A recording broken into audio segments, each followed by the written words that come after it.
అన్ని ప్రాంతాల్లో కూడా వాళ్ళు ఒక పాజిటివ్ వైబ్ చెడగొట్టి డైవర్షన్ పాలిటిక్స్, ముఖ్యంగా చెప్పా కదా, కల్తీని ఒక పక్కన క్లియర్ గా తెలుస్తా ఉంది, అడల్ట్రేషన్ జరిగింది, తప్పు జరిగింది, క్లియర్ గా చెప్పారు. మా దగ్గర మెథడాలజీ లేదు, కాకపోతే అప్పుడు అంటే అలా మెథడాలజీ లేనప్పుడు ఏమవుతుంది, ఫస్ట్ ఇచ్చినటువంటి ఎన్డీడీబీ కాఫ్ వాళ్ళది అథెంటికేటెడ్ గా వస్తుంది. సో క్లియర్ కట్ గా ఉంది. సో దాంట్లో ఉన్నటువంటి పర్సెప్షన్ ని మార్చి వాళ్ళు ఏదో చేయబోయారు.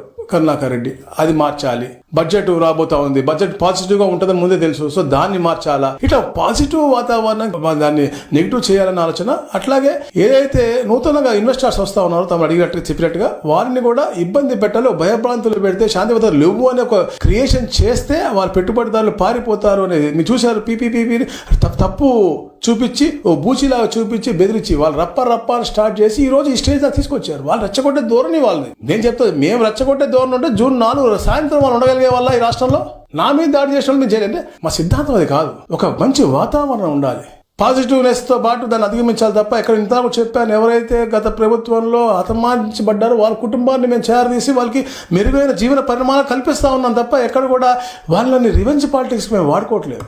వీళ్ళు ప్రతిదీ కూడా ఏ వర్గాలకి చేర్చాలి, కులపరంగానా, మతపరంగానా, ఇంకో పరంగానా, ధనికులు, ఇది ఏదో రకంగా కుట్రలు పడుతూ ఉన్నారు. అది వచ్చి వాళ్ళు కూడా క్లారిటీ చెప్పాలి. ఇదే మా సిద్ధాంతం, మేము గతంలో ఇలా చేసాం, మేము బూతులు తిట్టాం, మేము మాట్లాడాం, మేము హత్యలు చేస్తాం, ఇట్లాంటి చెప్పాలని బయటకు వచ్చి. కానీ మేము ఎట్టి పరిస్థితిలో కూడా దీన్ని సహించేది లేదు.